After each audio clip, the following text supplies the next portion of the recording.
Olá, boa noite. Será que tem alguém me ouvindo? Vamos lá ver. Helena Rios. Solange Quiroga.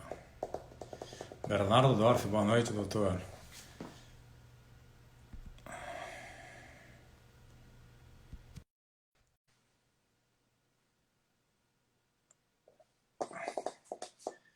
Ó, aqui hoje, pessoal. Olá, Sérgio. Olá, tudo bem? Tudo bem, você? Eu entrei cedo porque eu fiquei com medo de não conseguir entrar. Bom, não, eu estou felicíssimo, porque tomara significa que vai dar certo a nossa conversa. Isso, vai. Tá. Ó, o pessoal está começando a entrar aqui. Boa noite, Bernardo. Eu vou já começar a fazer aqui uma pequena apresentação do que vai acontecer hoje, né? Porque hoje normalmente é a minha live, eu costumo fazer falar sobre alguns fotógrafos que me influenciaram, que influenciaram o meu olhar. E hoje eu combinei com o Sérgio Fingerman, para quem não conhece, artista plástico de São Paulo, muito amigo meu, uma pessoa querida. E o Sérgio, a gente sempre conversa muito sobre arte em geral, sobre as artes visuais especificamente, né? Além da nossa amizade. E a gente vem conversando há um bom tempo que a gente queria promover uma troca aqui ao vivo, né? Aqui para todo mundo ver. É uma troca absolutamente informal, né, Sérgio? Sem compromisso nenhum Completamente. de. Não tem aqui, não é uma entrevista, é um bate-papo, é como se a gente estivesse conversando em casa, mas com vocês ouvindo a gente. Aham, Então aqui a gente já está começando a ficar com o público, Sérgio. tá ok. Uma outra coisa que eu queria falar também é que o Sérgio tem uma live diária, ele é um verdadeiro maluco, consegue fazer uma live diária, Há sempre às dois 9 meses. horas da noite. Como é que é? Há 2 meses, né? Há 2 meses, cara. Eu acho isso, eu acho um trabalho É. de Hércules, né? E é sempre às 9 horas da noite. E nessas lives o Sérgio fala muito sobre a questão de como o olhar dele foi construído, o que é o fazer artístico para ele. E aí eu queria que o Sérgio viesse para cá para a gente conversar com um público que não conhece. Muitos dos meus alunos já conhecem o Sérgio, mas aqui tem uma moça falando, a Mimi, está falando que acompanha as suas lives e que é incrível. Bom, então, Sérgio, para a gente começar a bater um papo aqui, eu pensei em algumas coisas que você costuma falar bastante nas tuas lives Aham. e eu queria que a gente tentasse conversar um pouco sobre isso, né? A primeira coisa que, para quem não está acostumado a ver as lives do Sérgio, é interessante ver, é o posicionamento que o Sérgio tem perante as mais diversas formas de artes visuais, né? E nesse sentido, o Sérgio não coloca diferença nenhuma entre fotografia e outros meios. Então, eu queria que você começasse falando um pouquinho sobre isso, Sérgio. Vamos desenvolver um pouquinho essa ideia, e Tá aí, a ok. partir daí, eu vou apontando outras coisas. O que você acha dessa dicotomia que sempre foi tratado entre fotografia e arte?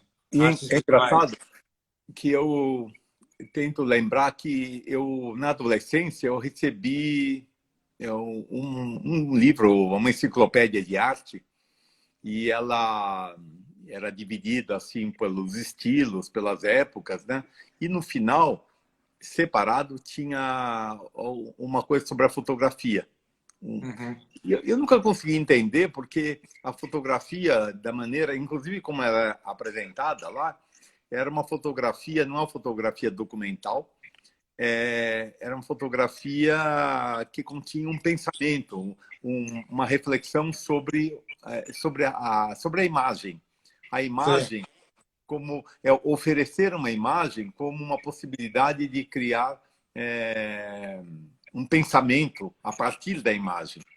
Hum. Então, e aí eu percebi aos poucos a fotografia ela foi saindo daquele apêndice e entrou junto como uma das formas de pensar a partir de imagem, né? Uhum. Então, pensar que nós trabalhamos com imagem, então, assim, pode ser o suporte, pode ser uma gravura, pode ser um desenho, uma pintura, e eu acho que a fotografia em geral, eu tendo a colocar, com exceção da fotografia, mais no sentido de documento, que não. Né? Uhum. É interessante. Só para te avisar aqui, o Juan está aqui Juan. prestigiando a gente. Eu acho que, de repente, o Juan tem muita coisa para contribuir aqui nesse bate-papo. Infelizmente, aqui não dá para rolar 3 pessoas ao mesmo tempo, ou se dá, eu não consigo. Mas se ele puder contribuir com esse pensamento, seria muito bom. Juan. Ontem, eu participei de uma live, que o Bernardo também está aqui. Eu participei de uma live com o Ronaldo Entler, que é lá da FAAP, e falando sobre o trabalho do Bernardo, que tinha acabado de ser lançado, que acabou de ser lançado, que é um livro. E no meio da conversa surgiu esse papo sobre essa questão. Acho que até a gente conversou um pouco hoje, rapidamente. Na verdade, a conversa começou num certo momento. Acho que também tem um preconceito do contrário, né? Do próprio meio fotográfico em relação ao que significa as artes visuais. E aí, o Ronaldo lançou uma questão que foi bem nesse sentido. Ele me questionou sobre... em um certo momento, né, a fotografia, a tida fotografia documental, fotografia jornalística, começou a ser colocada meio de lado em função, em nome, para quase que como assim, se a gente diminui essa função da fotografia de documentação e tudo, a fotografia se insere melhor dentro da questão das artes visuais, né? Então você descola a fotografia desse conceito desse contexto de documento e cria um espaço que é um espaço para mim um pouco estranho, e foi isso que eu coloquei para ele. Porque essa questão do que é arte e o que não é arte, ela já começa com um equívoco nesse momento que a gente está vivendo. Você não acha, Sérgio? Assim, o que as pessoas acham que é arte? Eu acho que que se tem uma reflexão em si, eu acho que já envereda para as questões da arte. Quer dizer, se a fotografia, se ela problematiza, vamos chamar, a imagem que ela oferece, eu acho que ela entra dentro da categoria de arte. Eu não penso diferente. Exatamente. Olha lá, o Juan já. Um problema intrínseco com a fotografia. O jornalista não gosta de publicitário, que não gosta de artista, que não gosta de jornalismo. E no final é tudo uma bobagem, né? Porque o que a gente está fazendo aqui, qual é o exercício final disso? A gente não sabe, né? A gente não tem muita clareza, né? Mesmo um artista visual, ele não sabe se ele está fazendo obra de arte ou não. Não é função nossa se preocupar com isso, né? Eu diria que não sei se eu concordo com você. Eu colocaria de uma maneira um pouco diferente. Colocaria que eu acho que o artista é uma pessoa que fica prestando atenção que as diversas experimentações, eu vou chamar assim, o trabalho de uma experiência, quer dizer, onde ele reflete sobre esse fazer. Pode ser uma foto, pode ser e ele vai olhando o que está entre um trabalho e outro, é ali que reside e que não está em nenhum lugar. É alguma coisa que está entre, que vai aparecendo como possibilidade de acesso a uma subjetividade dele, que escapa ao controle, que é a marca, a espécie de identidade dele, a maneira de ver. Então, eu acho que um artista ele fica tentando criar um corpo de trabalhos. Esse corpo de trabalhos são experimentações várias ao longo da vida, mas que elas criam uma espécie de, vamos chamar um campo magnético, que tem uma convergência que dá a ideia de autoria, mas são experimentações várias. Eu creio que é importante ter essa preocupação, uma atenção, diria melhor que preocupação, uma atenção para essa força concêntrica. Tá? Então, mas é o que vai dar unidade, que vai dar a identidade. Tá, mas a gente aí você está falando então de um corpo de trabalho, né? De uma coisa muito mais extensa do que um trabalho pontual. Né? Então, eu não consigo imaginar que alguém faça meia dúzia, 15 fotos legais e acha que seja fotógrafo. Eu acho que a mesma coisa vale para pintura, para escultura, quer dizer, qualquer linguagem artística. Claro. Ou seja, o tempo é fundamental, né? O tempo. Fundamental. Né? Mas então, aonde a gente está discordando? Porque, na realidade, o que eu tentei falar foi mais ou menos a mesma coisa. Que, na Não, é só verdade, para polemizar, para criar um clima um pouco. não, porque, na realidade, não é eu fazendo um trabalho dizendo isto é uma obra de arte, isto é arte, que aquilo é de fato, né? Na verdade, é esse processo de longo prazo que vai constituindo e dando um certo valor. É curioso, porque é justamente no afastamento do fazer, é quando a gente recua e que a gente olha os trabalhos. Eu acho que o fotógrafo tem essa possibilidade de pôr, como se ele fosse fazer uma edição, ou edição Sim. de um trabalho. Ele começa a olhar e ele começa a perceber, nas relações, surge alguma coisa que escapa à intenção dele, mas que, ao mesmo tempo, motivam para ele fazer uma outra foto e uma outra foto. E essa impossibilidade de atingir isso é que vai construindo um conjunto de trabalhos, né? Claro, claro, eu acho. Eu entendo. Então, mas é isso de novo, né? É esse longo prazo e a persistência numa criação, num desenvolvimento é que vai constituir uma obra e que a gente vai fazer uma avaliação, né? Eu acho isso super Acho que eu interessante. falo isso porque eu tenho, talvez, em mente, mais recentemente, teve uma invasão, quer dizer, os meios técnicos facilitaram muito.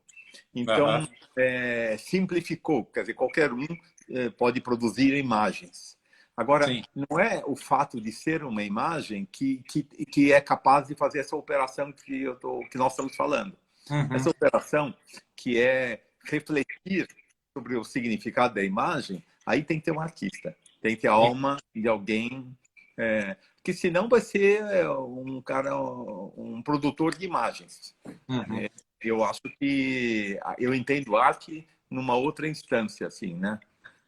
Uma coisa que eu sempre falo para os meus alunos é a diferença, que eu acho que é um pouco isso que você está falando, que é a diferença que existe entre o que uma imagem, um conjunto de imagens, um conjunto de obra realmente tem como potência expressiva e aquilo que a gente quer que ela tenha, onde a gente fica atribuindo discurso para a imagem. Eu acho que esse é um grande equívoco, né, que acontece hoje. Talvez pela...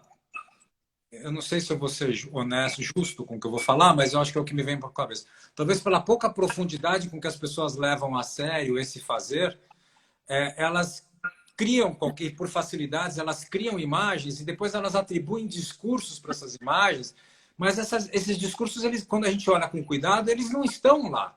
É muito mais um discurso de fora para dentro, né? Então, eu acho que tem uma coisa que você falou que eu acho super importante. Então, se a gente pensar na Idade Média, o Renascimento, até o século XVIII, havia uma dificuldade. A imagem, ela continha, ela era rara. A imagem Então, quem produzia imagem, bom, há uma revolução quando Gutenberg inventa a prensa, né? Que podia multiplicar imagens, textos e imagens. Mas, assim, o que nós temos que salvaguardar é a potência das imagens.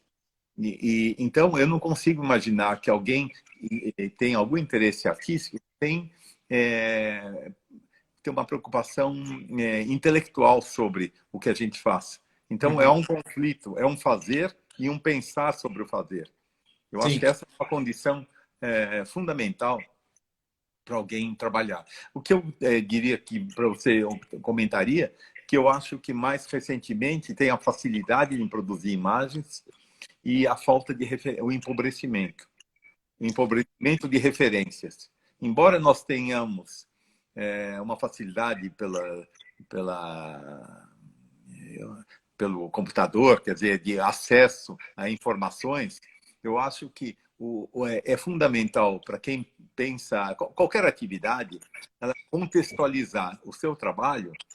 Quer dizer, outras pessoas já pensaram nisso. Então, é você devolver o que você faz comparando o tempo inteiro com obras de outros seus contemporâneos de qualquer época. Eu acho que esse cruzamento é fundamental. É o que alimenta. O Juan falou assim, se produz mais e pensa-se menos. Mas eu acho que isso é geral, né? Eu não sei se produz mais... Eu concordo.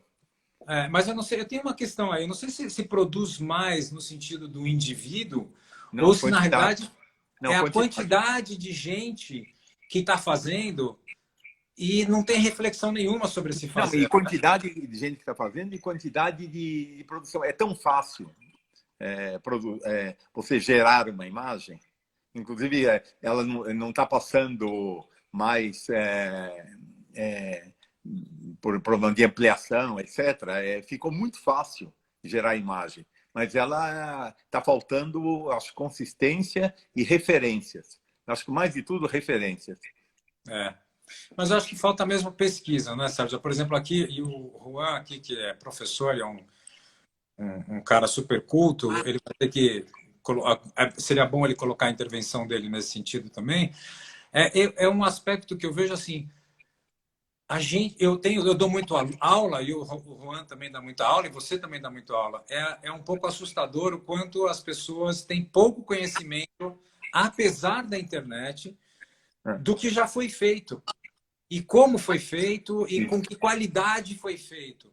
É, Então, eu sempre vejo gente com uma certa pretensão, muito jovens, com uma pretensão de discurso. Quando você olha o trabalho ele não tem sustentação nenhuma, né? Por isso que eu é, falo dessa coisa muito do discurso em cima do que se faz, né? E, ao invés de você ter essa inversão de sentido expressivo, né? Do que a obra traz para a gente, né? E o quanto a gente fica atrelado a isso. Uma outra, eu vou caminhando com outras questões que tem na minha cabeça que estão relacionadas com isso, mas eu vou fazendo um pensamento não linear, vamos fazendo um pensamento meio solto, tá? Um conceito que eu acho muito interessante que você sempre coloca, e eu tenho inclusive tentado elaborar isso em texto, é um conceito da relação das artes visuais com o teatro, né? Que é esse jogo de ilusão. Eu queria que você falasse um pouquinho disso para a gente ver se a gente consegue desenvolver, porque eu acho que nesse processo, a gente falando um pouco isso e colocando essa metáfora do teatro, eu acho que a gente consegue esclarecer, inclusive, a questão inicial que eu comecei falando com você, sobre essa questão da diferença, dessa dicotomia de fotografia e arte. Porque eu acho que se tem um pensamento que você construiu essa imagem para mim do teatro, e que a gente sempre está trabalhando como se fosse um teatro, que é um jogo de ilusão. Eu queria que você falasse um pouquinho disso. Bom, a pintura, para situar, talvez pensar assim, qualquer a pintura do Renascimento, quer dizer, de 1500 em diante, vamos pensar assim, estava passando por um processo de as oficinas que forem num mundo carente de imagens, quer dizer, os artistas, primeiro tem que lembrar que os artistas não pintavam como expressão. A noção de Sim, expressão vem do romantismo para frente. Até então, só se pintava por encomenda. Inclusive porque os materiais não existiam. Não tinha loja de tinta, pincéis, os materiais, suportes. Né? Bom, então eu trabalhava de uma maneira ainda medieval, esses ateliês, que produziam as imagens, e elas produziam, ofereciam, era uma construção, era uma cena. Eles punham em cena alguma coisa. Podia ser a Anunciação da Virgem, podia ser um outro tema religioso, ou a crucificação, ou o retrato, ou uma cena mitológica. Então, a cena ela era composta teatralmente. Então, uma vez que esse desenho, essa estrutura, o artista ia iluminando aquela cena para, vamos isso dizer, é tão lindo. aumentar. Oi? Para Isso é aumentar muito lindo. Como imagem, isso é lindo. aumentar a potência, vamos dizer, dramática, a potência de contrastes, de claros e escuros. Então, o artista, ele é uma espécie de um diretor de cena e o iluminador dessa cena. Que essa iluminação, ela não vem do real, é ela que vem da alma de quem faz, para potencializar, e dirigir o olhar. Essa iluminação. Então, tem tudo a ver com a fotografia. Isso, na verdade, é a carga dramática que você está falando, vem através dessa construção dessa iluminação, né? É. E vem também, então, pensando o que tira, o que recorta do real e oferece em outro lugar, tem a ver com o recorte. Esse recorte seria uma moldura, é um passepartout. é alguma coisa que vai me fazer ler a imagem através de signos. E que eles se potencializam. Então, eu acho que a gente tem que ter consciência. E quando o nosso olhar sempre circunscreve alguma coisa e foca alguma coisa. Precisa ver que focos nós oferecemos é um dar a ver. Então, eu entendo o artista como um cara que se responsabiliza por esse dar a ver. E a imagem é uma coisa muito importante para ele, não é banal. Não pode ser. Não deveria ser. Agora, eu acho que tem essa confusão, um pouco, na realidade, com a fotografia também, por causa de uma questão que a fotografia ela precisa de um referente, né? Enquanto que você pode pintar uma tela, ou em quase todas as outras formas de expressão do homem, a gente pode você parte de uma tela vazia, né? Você tem todo o teu universo de conhecimento, as tuas referências, a tua cultura, mas você parte de uma tela vazia, né? Você começa a criar, a não ser que você faça pintura figurativa, né? Que é uma cópia, mas por observação, mas o trabalho, ele é sempre um trabalho de inserção de conteúdo, né? Você vai aplicando a tinta e você vai gerando um conteúdo e vai construindo essa imagem. Então, o entendimento desse universo teatral, ficcional, eu acho que é mais fácil. O fotógrafo ele funciona de um jeito diferente nesse sentido, né? Ele recorta algo que já existe, né? Um referente que está lá. Então, ele entender que aquilo é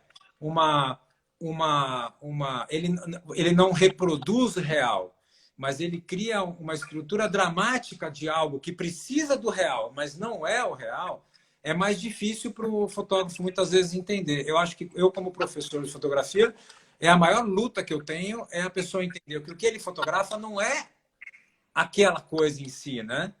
É uma história dele, uma ficção dele. Então, principalmente quando eu vejo pessoas que fotografam os familiares, como eu, né? Você tem aí meu livro, você sabe do que eu estou falando.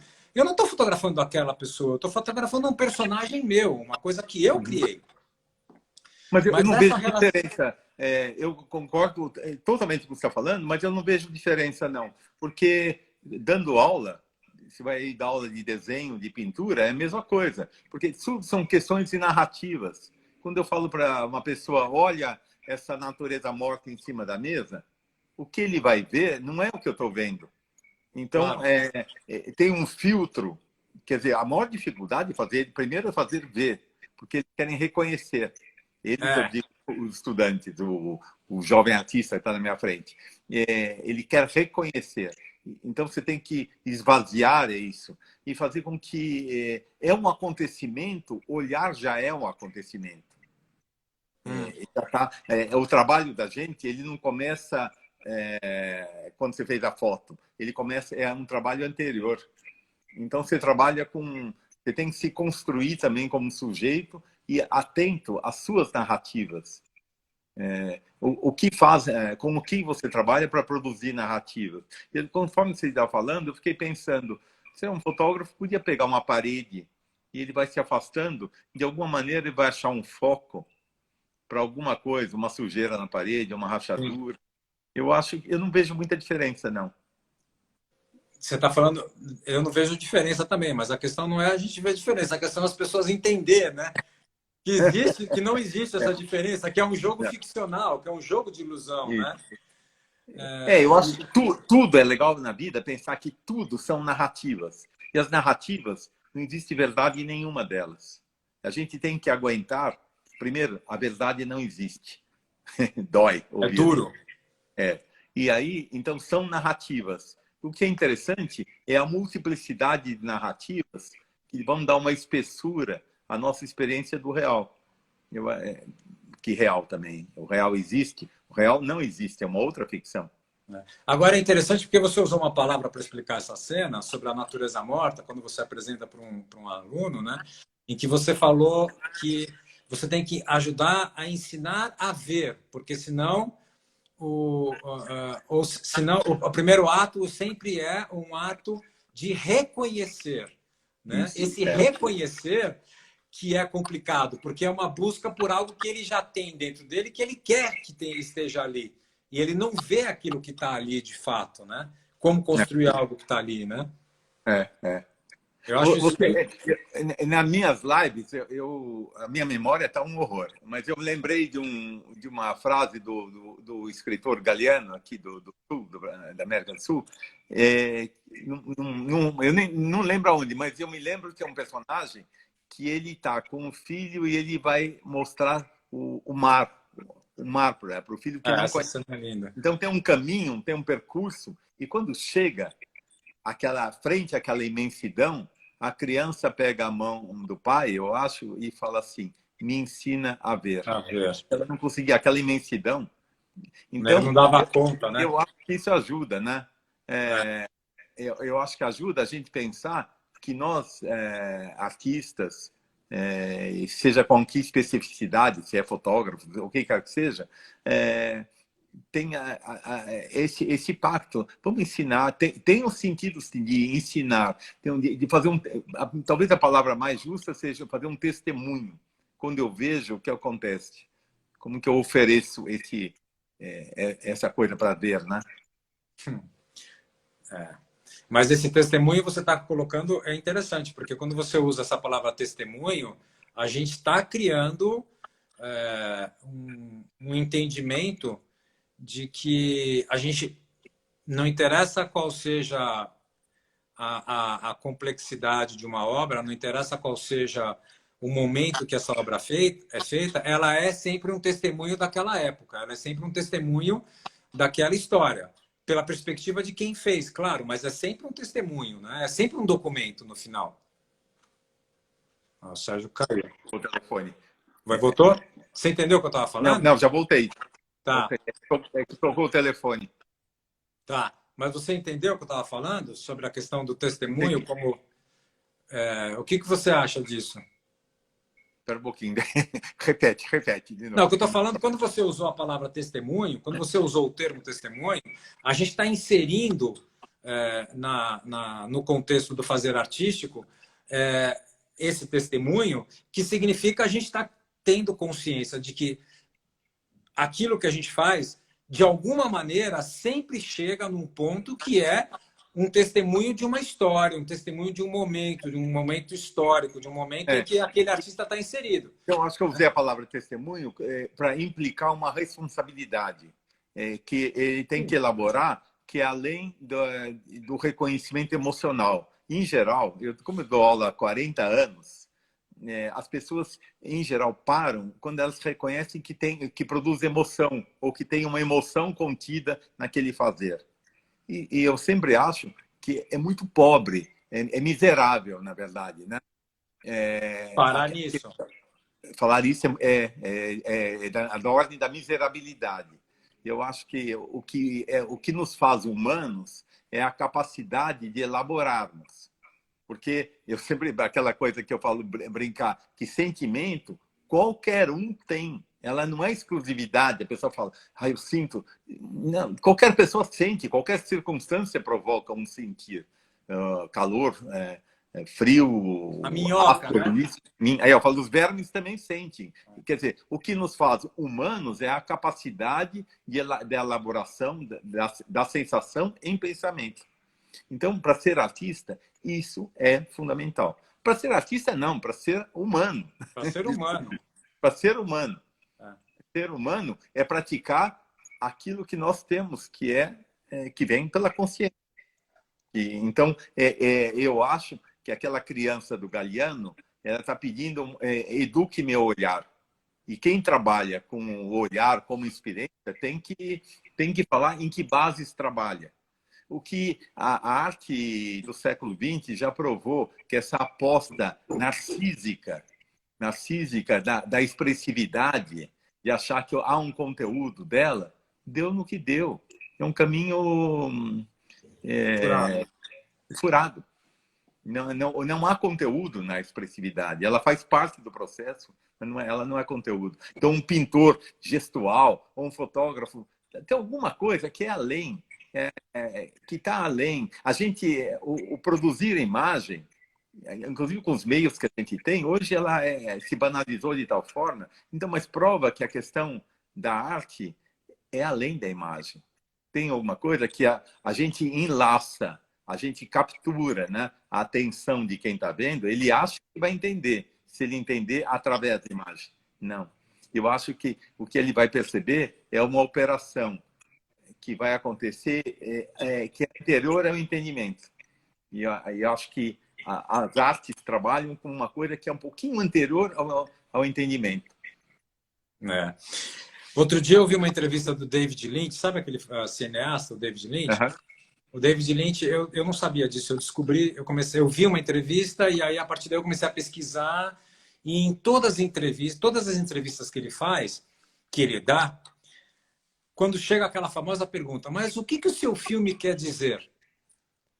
Aí ele fala assim, pô, eu gastei anos construindo esse filme, eu gastei anos preparando, um monte de gente envolvido, você vê 2 horas do meu filme e você vem perguntar para mim o que ele significa? Ele falou assim, eu não vou responder isso. Eu acho essa frase, eu acho isso tão interessante, porque essa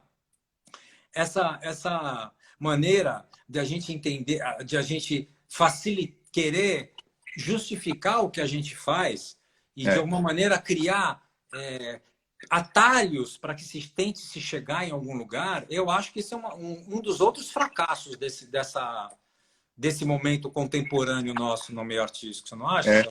Eu acho que eu não me lembro nenhum momento ser tão didático, e mesmo a cobrança. Às vezes você está falando de reflexões, assim, de fazendo associações, tentando ampliar. Na minha live mesmo, eu falo assim, aí fala, você não vai falar de artistas mulheres? Ou assim, ou Putz, eu ouço tanto isso. Sabe, quer dizer, eu falei, gente, não é possível que você vai reduzir a narrativa à mensagem, a uma confusão. Aonde está o conteúdo? Não é a mensagem. A mensagem não é a mensagem está ligada à circunstância. A arte é uma coisa que está além da mensagem. E todas as vezes que a arte surgiu como mensagem, deu ilustração, é um enorme empobrecimento. Deixa eu dar uma olhadinha se tem alguma coisa aqui, porque muita gente falou muita coisa e eu não consegui. Bom, o Juan te colocou como anda meio iconoclasta.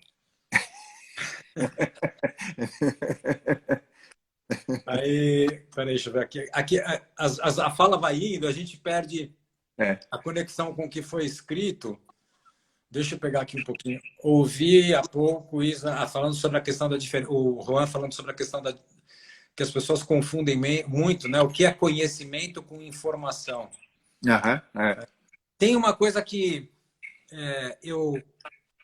aliás, eu queria aqui fazer uma homenagem, né? Porque essa semana a gente perdeu o Carlos Moreira.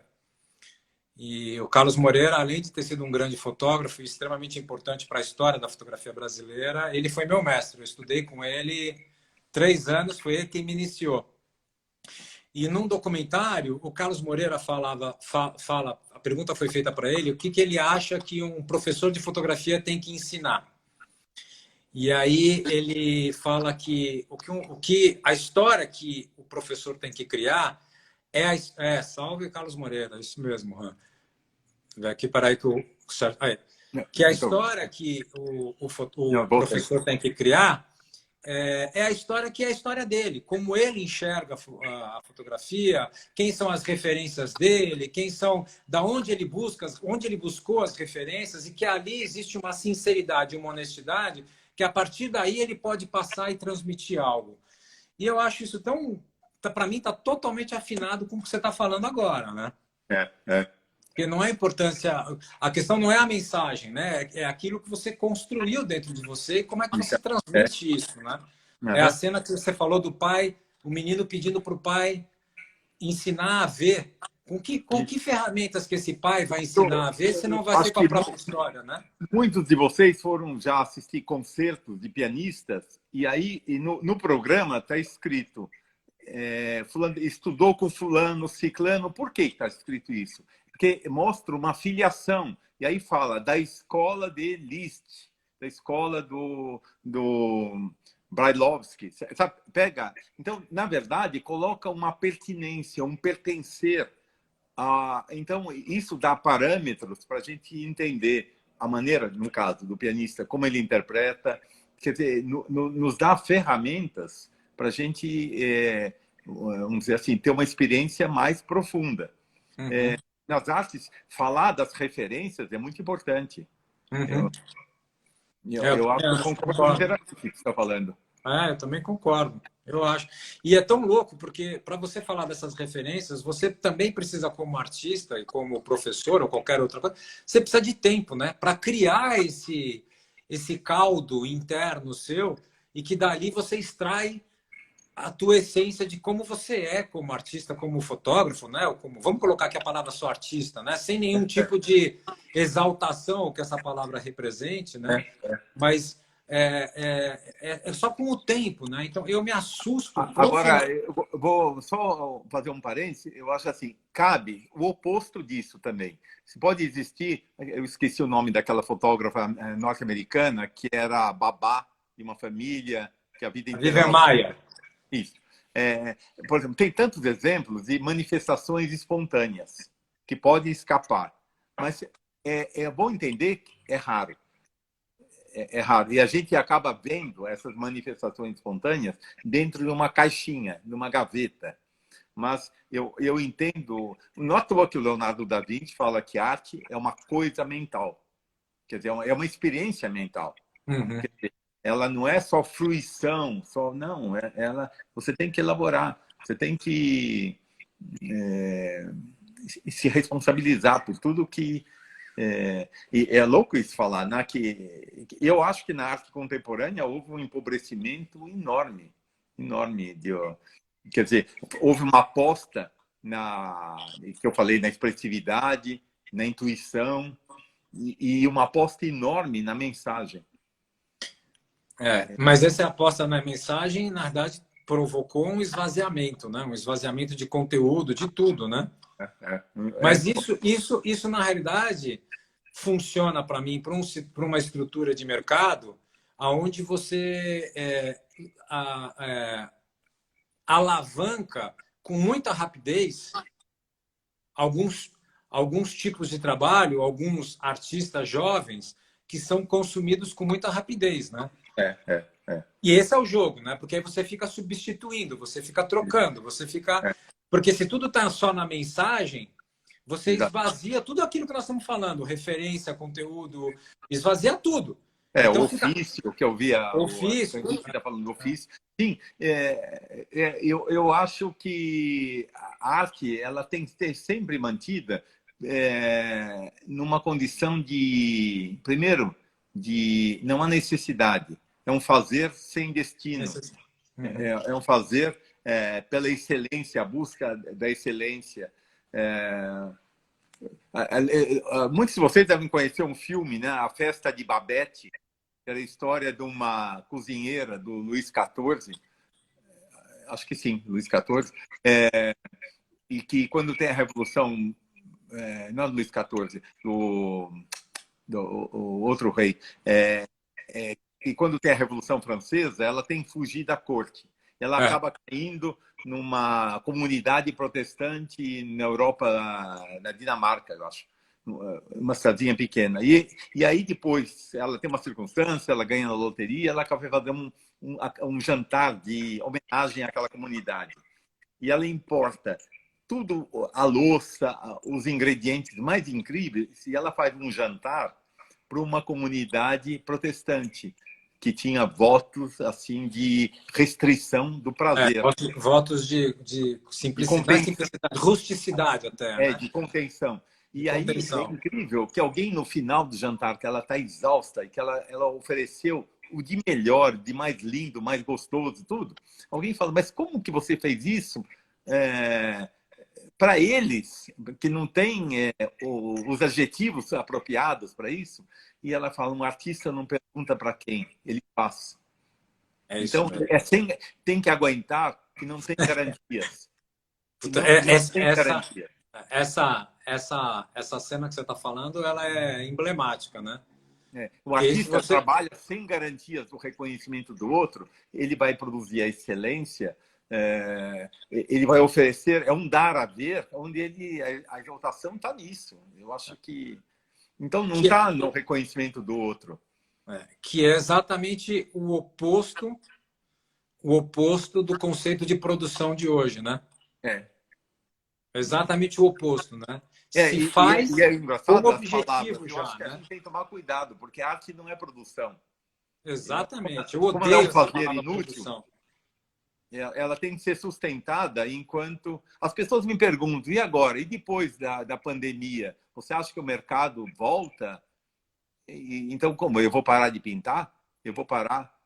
Se não vender, mas eu vou continuar pintando. É o que eu fiz na vida. O tempo que eu tenho, o resto que eu tenho, eu vou fazer isso, o que eu acredito, eu gosto. Então, a minha sobrevivência, talvez eu tenha que mudar. Mas aí isso é um dado interessante, né? Como você coloca isso, porque a questão da sobrevivência e a questão do fazer artístico, né? É, Isso é interessante, porque na verdade uma coisa não tem nada a ver com a outra, né? É disso que a gente está falando, né? é, Quando você fala não tem sentido, na verdade não tem sentido você buscar um resultado externo, né? Um fim externo para fazer alguma coisa, né? é. Você faz porque Então, você precisa fazer, né? Porque você quer fazer e você precisa fazer. então, sempre eu acho que a manifestação artística ela ultrapassa as circunstâncias que geraram o trabalho. Quando eu digo que se eu entrar no museu e vejo uma obra, é claro que se eu fosse historiador, eu contextualizo essa obra com alguma coisa, mas não é tão necessário. Eu posso ter uma experiência estética, eu posso ter uma experiência que ultrapassa as circunstâncias que produziram. E, principalmente se eu tiver uma dimensão do humano, mais do que a do historiador, do sociólogo, se eu estiver olhando, eu posso pôr aquela obra ao lado de o que um ourives fez de uma joia, ou então um ornamento que alguém pôs numa taça de vinho. Uhum. Eu acho que essas características do humano que me interessam mais do que a narrativa, do que seja arte. Uhum. O ser humano dá acesso a uma qualidade que é excepcional, que são a delicadezas, a intensidade. Tem tantos adjetivos que a gente precisa dizer que revelam as potências do humano, né? Então, arte, para mim, eu tomo cuidado de não usar a palavra produção. Eu brigo muito com meus alunos, né? Eu falo assim, você não está produzindo nada, você está É, criando alguma coisa, você é, está fazendo alguma coisa, mas não é produção. é, De um outro campo. Você sabe o que está me vindo à cabeça? Eu sou péssimo, péssimo. Eu tenho a Helena, né? A gente sempre conversa que a minha memória de 2 semanas para trás, eu lembro dos fatos, mas quando aconteceu, quem fez, quem escreveu, quando foi, isso aqui é horrorosa, né? é. Mas quando a gente fez junto lá o portfólio Tempos Misturados, você fez no seu texto uma citação daquela escritora portuguesa, a Sofia De Melo Brainer. de Mello Sofia Bryan. de Mello Brainer. É isso, da Sofia de Mello Bryan. Que é a frase, para mim, eu tenho ela na minha mente, mas eu não sei reproduzir exatamente como ela fala, mas ela fala alguma coisa sobre o artista é aquele que cria o seu próprio chão. Você lembra dessa frase, Sérgio? Agora que você falando, eu tinha esquecido, mas agora que você falando.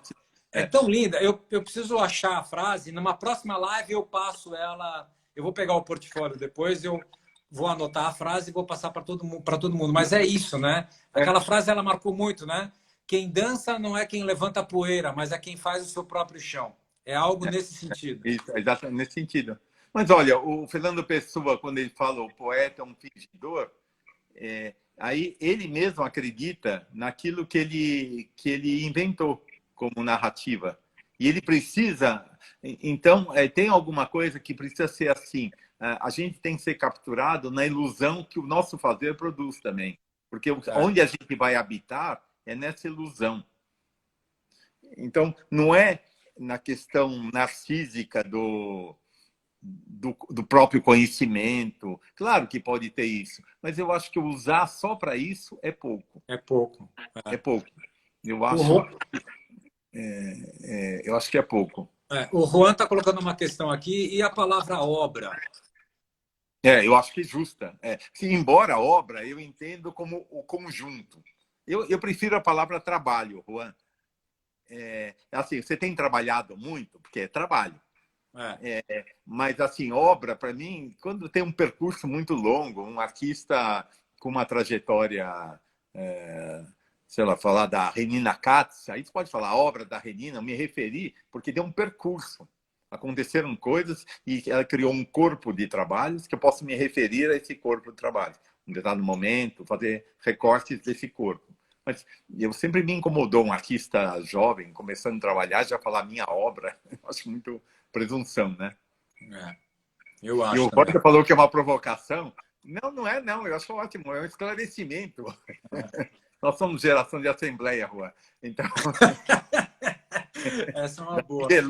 Então, que a geração atual não vai nem entender o que você está falando. Não, era uma questão de ordem, Juan. Era uma questão de ordem. Um esclarecimento aqui. Você vai...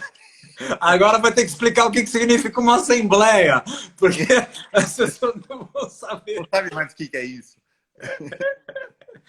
Não, isso é impressionante, né? É impressionante. A gente tem mais um pouquinho de tempo só. Eu acho que a gente podia já deixar pendurado para daqui um pouquinho, daqui um mês, a gente voltar e continuar, Sérgio. Tá bom, tá bom. Porque, vamos lá. não, porque tem aqui um monte de outras coisas que eu queria discutir e não vai dar tempo de conversar com você. Então, a gente podia marcar uma outra. Vamos lá.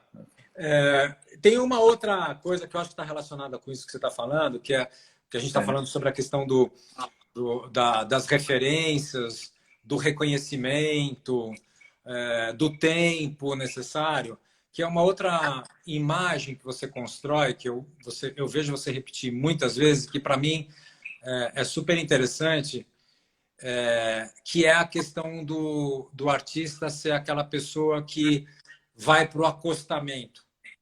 Né? Na estrada da vida, você tem uma estrada e em algum momento você vai para o acostamento para observar a paisagem, contemplar a paisagem, entender os fluxos, entender tudo, o trânsito, né? Entender tudo. Eu acho essa imagem linda e eu não sei como é que você foi pensando e criando essa imagem, mas para mim ela é exatamente esse ato. Tem uma ideia de trincheira, você sabe? Uma expressão que eu falava com a Maria Bonomi, com Lívia Abramo na minha formação, assim, de entender o trabalho como uma trincheira, mas não da questão narcísica. Uma trincheira você constrói que é um lugar onde você se protege, mas você também ataca. A trincheira é para as duas coisas. Então, entender que o trabalho, ele habita nisso. E o que eu percebi, a vida tem uma velocidade tão grande que, por isso que eu falei, é como se eu estivesse numa estrada e as paisagens vão passando, passando, passando, você não desfruta nenhuma, você não tem contato com nenhuma paisagem. Você passou, atravessou. Então, você tem fazendo um acostamento, no acostamento, você para e você tem a condição da fruição. E é de lá, nesse acostamento, conseguir construir um acostamento na vida é um ato político. E eu acho que a arte opera nisso. Ela cria uma condição que é ali dentro, que é de lá que você enxerga o real. Ela te captura, te leva para esse lugar e é nesse território ilusório que você vê o real. E você se modifica, né? É interessante isso, porque quando eu fiz a missão, quando eu fui fazer a residência lá na França pela primeira vez com o Pierre, ele me apresentou um texto de um escritor francês, Jean Genot, que escreveu muito sobre aquela região, Genot, né? G-I-O-N-O, que ele escrevia muito sobre aquela região da Provence. Aquela região da Provence, você sabe que para os meios artísticos franceses, Cézanne foi lá, Van Gogh foi lá, tem uma história longa lá, né? E o Genot falava que para você conhecer de verdade um território, o único meio de você efetivamente conhecer um território é você caminhar a pé. Porque somente no caminhar a pé é que você percebe as irregularidades dos terrenos, os cantos dos lugares escondidos, né? E é interessante porque se você vai pensando nisso e pensando que andar a pé, andar de bicicleta, andar de carro, andar de trem, andar de trem-bala, são velocidades absolutamente distintas em que você tem uma mudança de percepção da paisagem. E aí, falando nisso, o mundo de hoje está andando no trem a 400 km por hora, né? Então, esse acostamento que você está falando é super importante, né? É super interessante. Desculpe. Não, fala. Não, porque como nós trabalhamos com imagem, ainda quem trabalha com cinema tem melhores recursos. Nós trabalhamos com imagem fixa. A gente fixa a imagem numa época da velocidade. Então, a gente tem que dotar as nossas imagens uma potencialidade muito grande para ela resistir ao olhar, né? Aqui, eu estou sem óculos, eu não enxergo direito. Cadê meu óculos? Bom, deixei em algum lugar o óculos.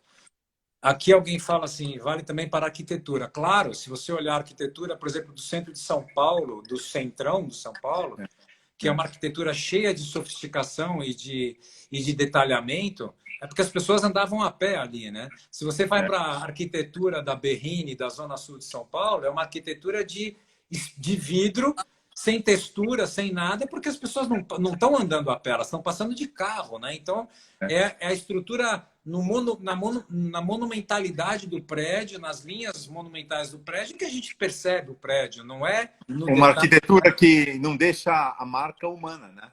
Nenhuma. Bom, deixa eu dar uma passadinha rápida para ver se tem mais alguém falando alguma coisa. Aqui, antes que a gente perca a nossa live, então não quero perder essa live de jeito nenhum. Eu acho que... Bianca, voltem sim. A Bianca está falando para voltar. O Juan, uma provocação com o Sérgio. Bom, eu acho que é isso. Assim, eu acho que se a gente entrar num próximo assunto, a gente vai morrer. Vai estourar o tempo. Vai estourar o tempo. O Juan fez uma citação interessante que ele fala para ler o livro A Festa de Babette, eu não consigo enxergar que eu estou sem óculos, da Blixen, que ele fala que é muito melhor do que o filme. Então, uma dica aí para quem não conseguiu ler. Eu não consigo ler nada, eu também vim com óculos errados, vim com óculos de pé. Nossa, cara. Eu não enxergo nada que está escrito. Eu não sei se eu estou mais cansado por causa dessa época de quarentena, mas não estou mais conseguindo fazer nada sem óculos, meu. Só que é ruim ficar com óculos, porque fica reflexo, eu não consigo ver direito, aí é um horror. Bom, eu acho que não tem mais nenhuma questão aqui, Sérgio. Olha, obrigado pelo convite, foi um prazer assim conversar com vocês. E estamos aí, né, nas nossas trincheiras aí para a gente dividir, né, as armas. E estamos precisando criar várias trincheiras para subsistência agora, né? Não estou falando de subsistência financeira, estou falando de subsistência humana mesmo, né? Porque a coisa está bem complicada. Bom, Sérgio, a gente vai aqui marcar outra daqui a um tempo. Tá ok. prazer. Vamos seguir em frente aí com as nossas individuais. Daqui a um tempo a gente volta, porque tem várias outras coisas que eu queria trocar com você. Aí, quem quiser fazer a propaganda, às 21 horas eu tenho uma live. Claro. Não percam, às 21 horas, todo santo dia, o Sérgio está lá falando de alguma coisa interessante. Não percam. Bom, então, Sérgio, obrigado, querido. Vou agora encerrar aqui. Tchau, até mais. Um prazer. Tchau, Sérgio. Um abraço. Até. Até.